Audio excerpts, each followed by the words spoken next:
Hi, I'm Jay Washburn. I'm jbendoski. And this is Start Writing. And today we are going to be discussing villains and antagonists. And so the reason this came up is I was writing my short story, which eventually evolved into a novella.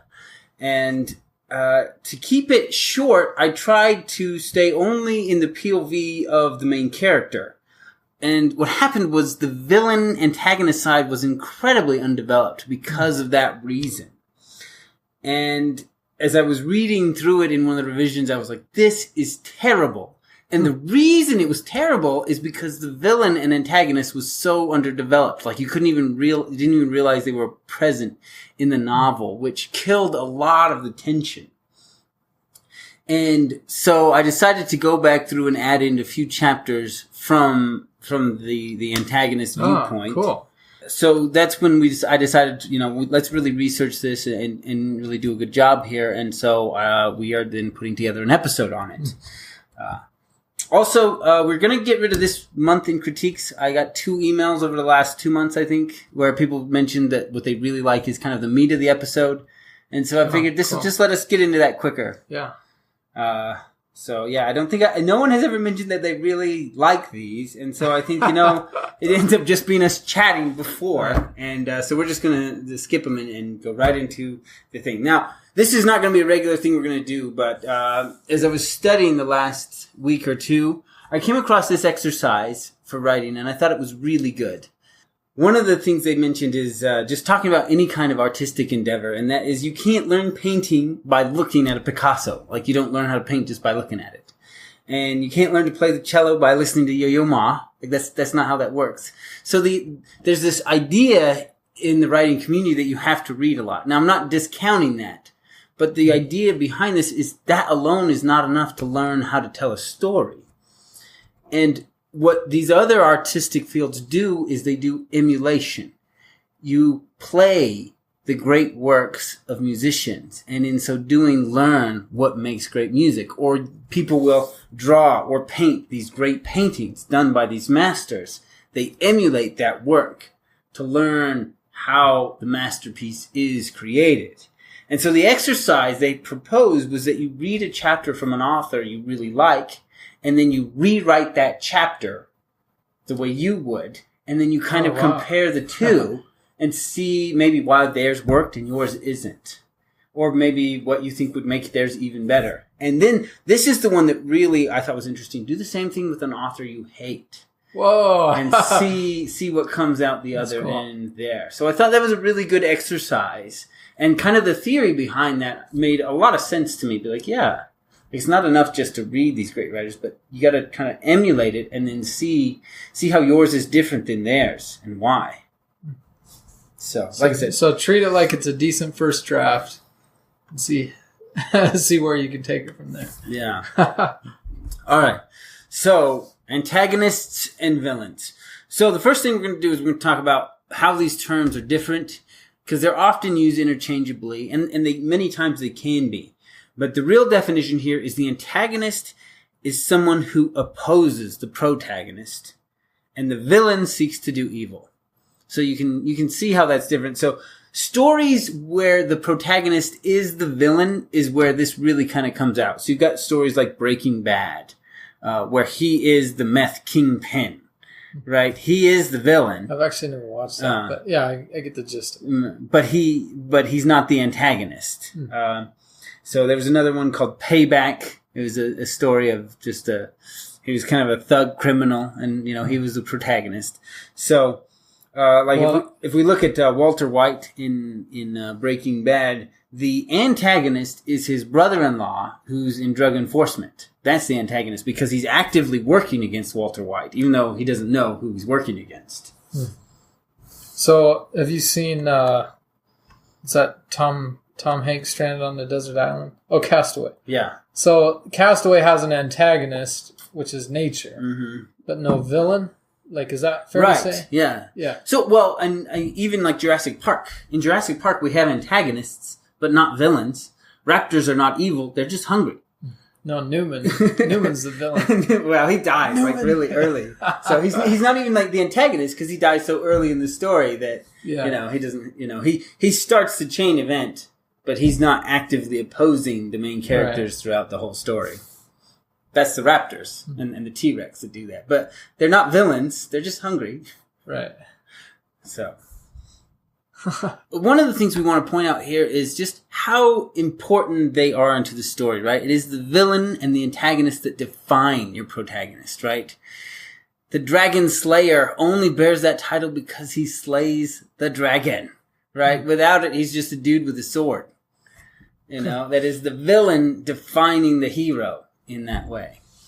But dude, that's a great metaphor. I'm writing that. Write that one down. That's good stuff. But here's the thing that one of the authors I was studying up on pointed out. They said, how many journal entries, interviews, backstory did you prepare for your protagonist? Did you do any of that for your antagonist or villain? Right? This is not the second most important character in the story. They are on par with the protagonist. They bear an equal burden of making the story great. But if you haven't developed them the way you develop your protagonist, then half the story is being ignored. Their half, right? And as I pointed out, that's where the tension comes from, right?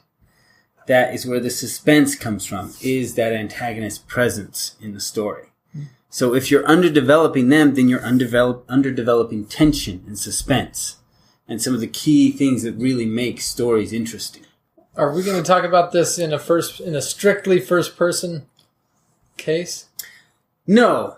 Most novels are written in third person. So, I mean... Well, most. Yeah, most. Not all. Not all. We will talk about it. So we will talk about the absent antagonist. Okay. Okay. Well, yeah, we can say because, it. I want to talk about it, but if you've got it scheduled, let's move on. Because, there is first person novels, but there's also murder mysteries where... To truly be a mystery, you can't meet the antagonist. Otherwise, there's no mystery. You already know. That changes your genre from mystery to suspense and thriller, right? Yeah. In a thriller, you know the antagonist. In mystery, you don't. So we will talk about those things. Okay. We'll even talk about what happens, like, because there's several genres of literature where the antagonist and the protagonist are people who are very much connected and love and care about each other, right? Like books about relationships, So there's some interesting genres where you're still going to have antagonists, but it is definitely more complicated than hero and villain. Okay, cool. So, all right.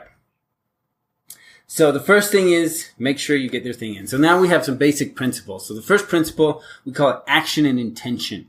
The protagonist, to really be a good protagonist, must take active actions and have intentions, right? We've talked about this in many podcasts, particularly in dealing with how they're going to conquer the antagonists, right? They have to have this active role. Well, in the same way, the antagonist needs to have an active intention in stopping or slowing the protagonist, right? We see this very clearly in Harry Potter. Voldemort is coming up with all kinds of schemes for Harry Potter all the time. He is actively trying to kill him. Well, and so... that's something you should always look for in your hero to make sure that they are active. And so you're just saying, repeat that exact same rule, repeat it. Exact same rule. Yeah, I like that. So now we say that they have to be actively trying to stop them. But again, let's go back to Jurassic Park. Dr. Grant wants to escape the island. The raptors just want lunch. But those two goals put them in direct opposition with each other. Because if Grant gets off the island, raptors don't get lunch, right? Now, they're not, it's more, the motivations behind that come at indirect angles, right? But at the same time, the way that physically plays out is direct opposition. Both cannot coexist. So you want a zero-sum game. You do. You on. Want a zero-sum game there. So another element you can kind of throw into this is a contradiction of personality. So this kind of takes it to a deeper level just showing how much these two people are kind of fundamentally opposed to each other. So if one is a conservative Republican, the other a liberal Democratic. One drinks wine, the other whiskey. So these do not strengthen the conflict between them two, but rather strengthens the fundamental opposition of them against each other, right? They don't... Thematic opposition. Yeah, so this is more... It builds a deeper layer to it, but doesn't necessarily impact the way they conflict with each other. Well, and they'll call this like setting up foils, right? Yeah, it's kind of setting up a foil. Raising the stakes. So this is something you'll hear in writing classes all the time or in very basic things. So what does it mean to raise the stakes? Essentially, this comes down to the action of the antagonist, right? The hero is trying to do something, and eventually they succeed. And then the antagonist raises the stakes. They try something more resource demanding, more intense, more likely to succeed at stopping the hero, right?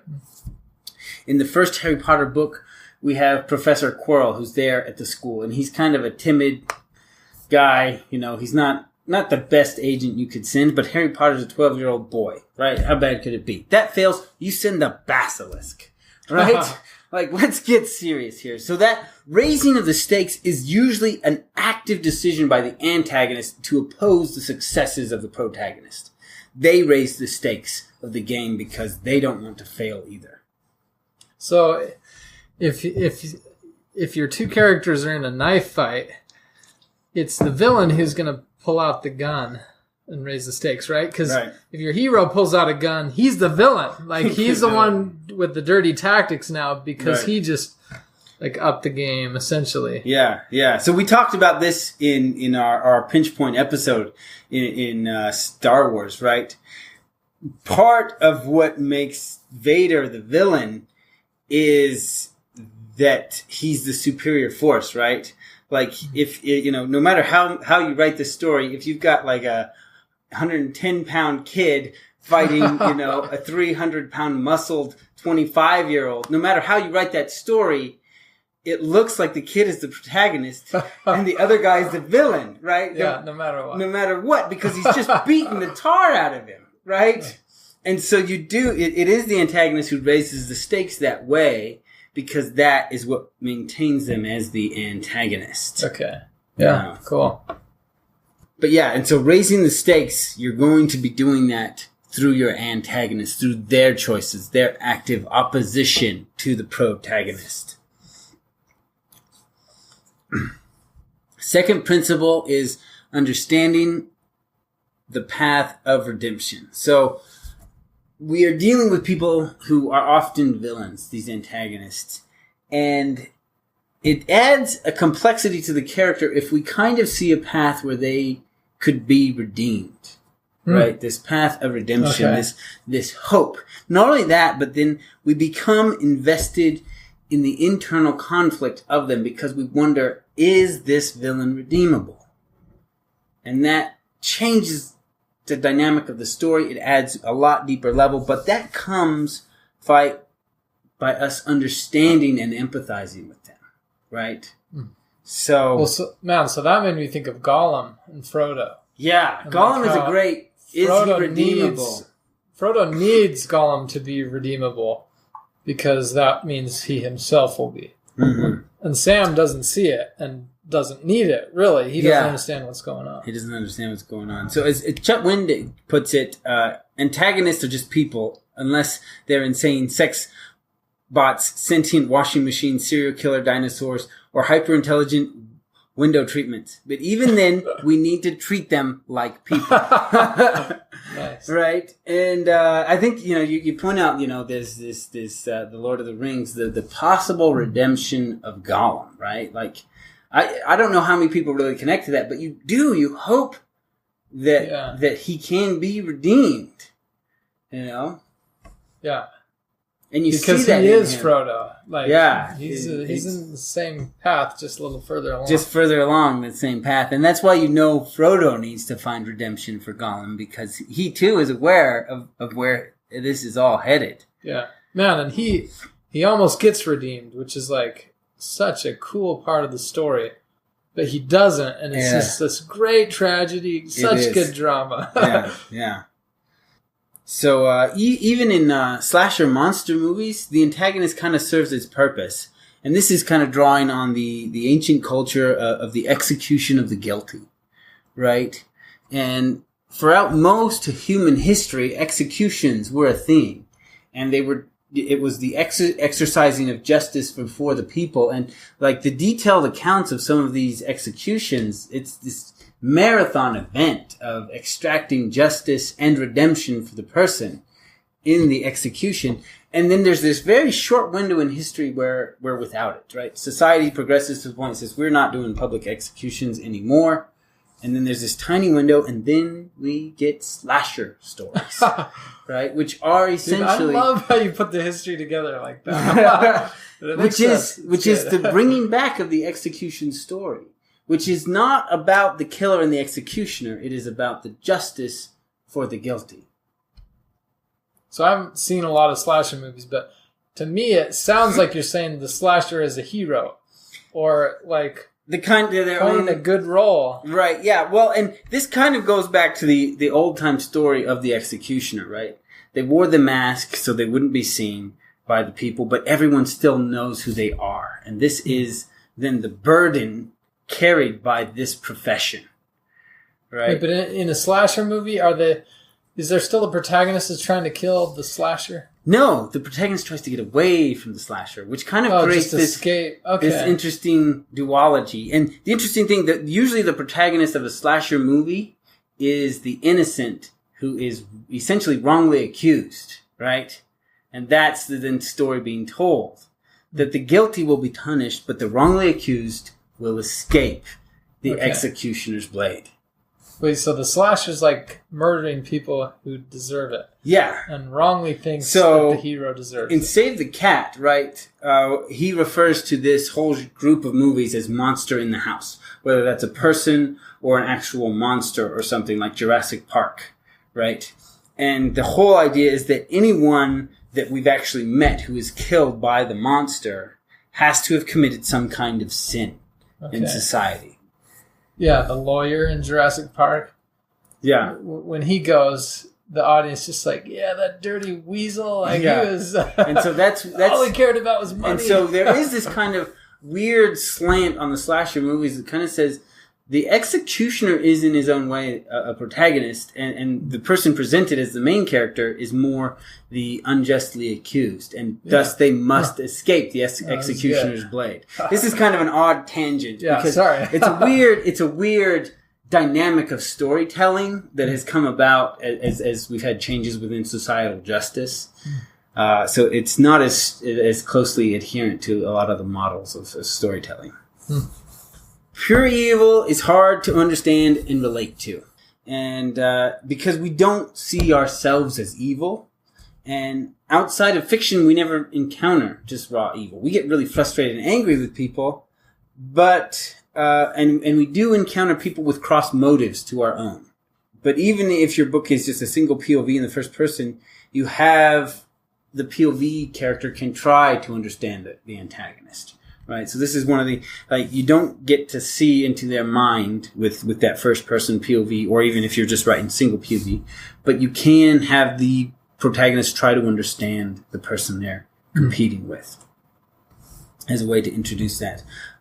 So as we mentioned before, you're going to need to have a very well developed antagonist for them to appear into that, because otherwise there's nothing to look into, right? Like even with the raptors, right, you try to understand why they're hunting and why they're hunting you, right? No, so this makes me think of like Nazi Germany, and I feel like the concept of a Nazi can be kind of terrifying, but it's, I think, in a way more frightening to realize maybe the small steps that a particular Nazi took in order to commit those horrors, right? Because suddenly you can see that in yourself, like, and it's scary to have that look inside yourself. Like you can see yourself in the Nazi. So like you say, to relate to, once you relate to that horror, like it's almost more horrifying. Yeah. It's personal now. I recently read The Girl on the Train, and because you're in her head the whole time, you see her rationalizing things. And the way she rationalizes things, it's very much like I have seen myself rationalize decisions in that same way. At the same time, she is legit crazy, man. She has done some legit crazy stuff. But the way she rationalizes those decisions are the way anyone rationalizes decisions. And while she does crazy things, you can kind of like, well, I kind of get it. You know, we've all done dumb stuff. Wow. But I mean, she is legit crazy. But that doesn't come out till later. You're already connected to her. You understand her. Sounds like a cool book. Oh, it is. Like, just the way you connect to this character before you find out she's legit crazy. I think one of the a great example of this is in the Red Rising series. You have what's called the Society. And so the first 3 books are all about overthrowing this society that has enslaved some of its people. And after this society is gone, you see how their life is now. And this one character talks about it in this way. So when they say the people who led the revolution and started the new government, they say, they lifted us out of the mines to leave us in the mud. No Red dreams of being a helldiver anymore. We don't dream of anything. We were slaves with dreams. Now we are poor with no hope. You know, and so it just talks about, you know, that this, as much as it was seen as very much this terrible evil, this is what happened when that was gone. And so it was, you know, there was definitely decisions that were made that while these people were slaves, they found greater happiness in that than just abject poverty because of the way they had structured society. The way the society was, they were slaves, but they didn't know they were slaves. They thought they were living on the frontier, preparing the way for humanity, and they took a lot of pride in that. And now they realize we're slaves and we don't really contribute much. You know, and now we're just poor and we don't contribute much. And so it really helps you understand the way this old world that had been overthrown was constructed, with concerns about the happiness, even of the people who were enslaved. Like, we wanted to make sure that they had hopes and dreams and were happy with their lot. So you're saying in book 4, you finally get this insight into the evil that you never had. Yeah. Huh. So, 4th principle. Abstractions make terrible antagonists. And so that is like the corporation, the religion. And the point is that a corporation doesn't make a decision. A religion does not make a decision. There are people at the top who do, right? And they, you know, whenever a corporation or a large organization is blamed for a decision, that's just people avoiding being blamed, is what that is. And so you want to really bring to forefront those people and not necessarily those corporations, because it is easier to have an empathic reaction, positive or negative, to a person, because people elicit emotions from us. That's just how we're wired, as opposed to just this vague entity. So in Star Wars, they always, never mind, you already got that. In Star Wars, the villain and the antagonist is the Empire, but it has a face, Darth Vader, right? Well, and like it's multiple faces. You also think of the Emperor. Yeah, throughout the series, it but gets more. Yeah. But it is someone you can see, fear, and fight. So on to the 5th principle. Balance. The stronger your antagonist, the brighter the star of the protagonist when he wins. So this kind of comes back to pinch points when we talked about it here. But there's another point of balance we want to look at as well. So one is that, you know, that the dragon defines the dragon slayer, right? Yeah, I love that. But another point of balance is that if the antagonist is too godlike, then you know the victory is just going to be a technicality. So if we look at the conflict between Harry Potter and Voldemort, if Voldemort is at the peak of his power, facing off against 12-year-old Harry Potter who barely knows anything of magic, you know the victory is going to... Never studies. Jeez. Yeah. you know the victory is going to be a technicality because Harry can't win. There's no way, right? Wait, so what are you saying the technicality is bad, right? Yeah, the technicality is bad. Because it's not a real victory. It's not a real victory. But what we have then is that Harry grows in his power throughout the series, ever getting stronger, and we learn more of the complexity of the wizarding world. so that when he faces off against Voldemort, he has been preparing for this for a long time, and the trials have made him stronger, and he is wielding the Eldritch Wand because it won't work for Voldemort anymore. Right? So now Harry has a chance. He's got a fighting chance against this dark wizard because of all his experience and wielding this incredibly powerful wand. Conversely, I saw the Infinity Wars, and that's how I felt about Thanos. I was like, we're looking at a technicality victory. He is unstoppable, literally. And so I was like, it's just going to be a technicality victory. And I was just waiting for it, which they actually don't really do. But I was like, you're still waiting. Still waiting for it. But I mean, that's like about halfway through the movie, I was like, this is a technicality victory. That's what's coming. Well, but now, since there's a sequel, now there's time at the beginning of the next movie to make the Avengers strong enough to meet that challenge. Yeah. So it's possible that they won't do that the story can still be saved. yeah. But the way the story was playing out, you're like, no, you've made it too powerful. We got a technicality victory on our way here. Mm-hmm. So. So let's go on to the sixth principle. So we're talking about when the protagonists and the antagonists love each other, but they are still protagonist and antagonist. And this happens a lot in like women's fiction. So if you think of a wife who maybe wants to go back to school, reinvent herself, and her husband thinks it's a bad idea. Now that's our protagonist and antagonist. They are still in a loving relationship, but surrounding these events, sometimes there's a protagonist-antagonist relationship. Huh. Or maybe an adult who thinks their aging parent protagonist should be put in a nursing home, right? So again, we've got a parent-child relationship that is now becoming protagonist-antagonist. Well, and the opposite sometimes, too. I feel like in a lot of YA fiction, the kid is the hero, and the parent is, like, getting on their case or, like, setting up rules. But, yeah. And so, again, you need to identify who is the antagonist there, and they will be taking active roles to dissuade them, right? So this may not be like... villainous actions, right? The husband may not like be locking his wife in her room so she can't go to school, but maybe he's distracting her. She's got homework. People like, come on, let's go out just this one time. You can do it when we get back. And then they get back so late and she can't get the homework done. So she's failing the classes, and so he is still intentionally opposing her goals, but he's not being mean to her. He's just distracting her with things they enjoy doing so that she will give up on school.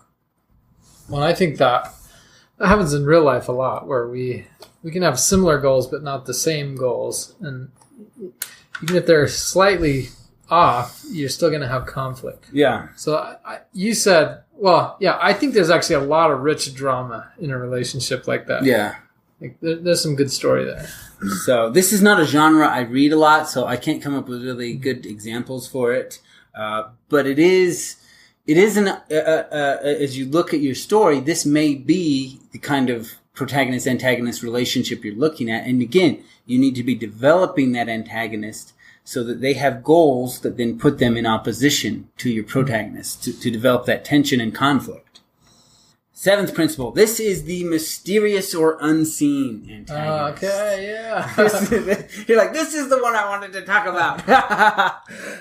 So these are common in mysteries, but they appear in other novels as well.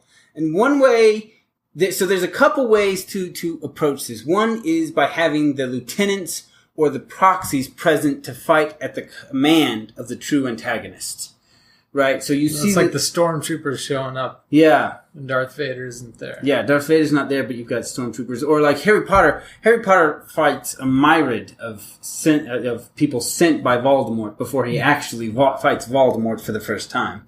Or even the last time. Like, you have that one fight during, like, book 4, and then again, we don't see them again face off against each other till much later. But, again, there are always these lieutenants and these proxies standing in. Or as you said, there are the Sentinels. So if we talk about the Hunger Games, right, you have the arena where they're fighting each other, but then the gamekeepers make active decisions to send problems at Katniss, right? And that is where it is Snow, who is kind of, Snow and the Gamekeeper are the faces. But that's true. Katniss is distant from Snow the whole time, basically. Yeah. But so the proxies, it's hard for us. The representatives are sent to fight her. So. Well, so I had this trouble with Song of Locke.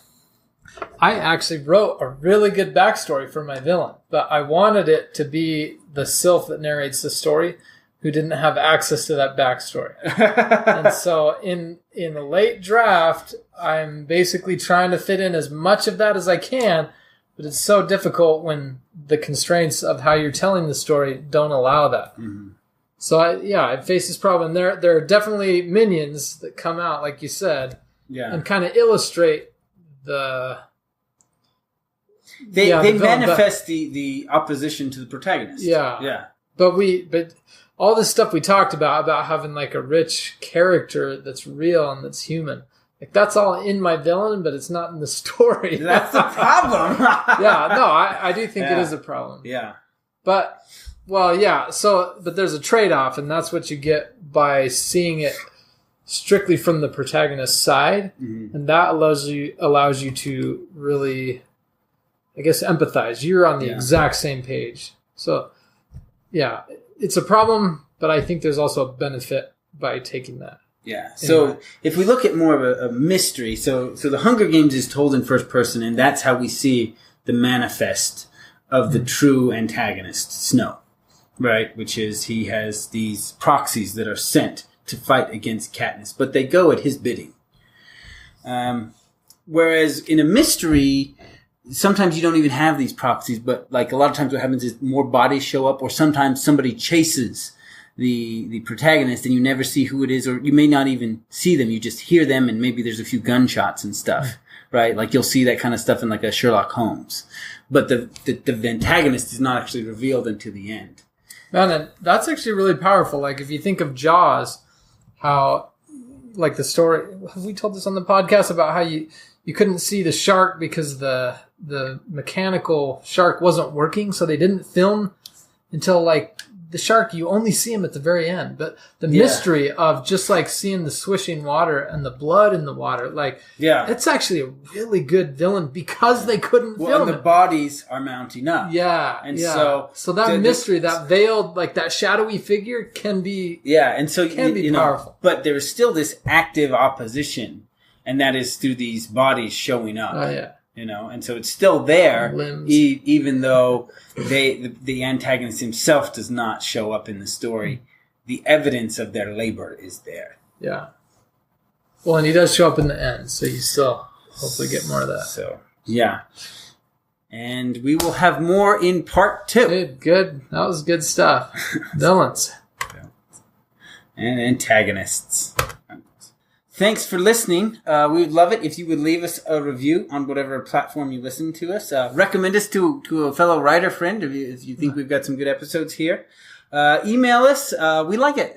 So if you want to tell us what you like or don't like, we read through those. If you want to look up the articles that we use for the episodes for further research, particularly like the marketing ones where you kind of want to be going back and forth as you're editing and doing stuff, you can find those on our website. That's joseph-bendoski.com/start-writing. And if you want to support us, check out one of our books. Guys, thanks for listening. It's time to start writing.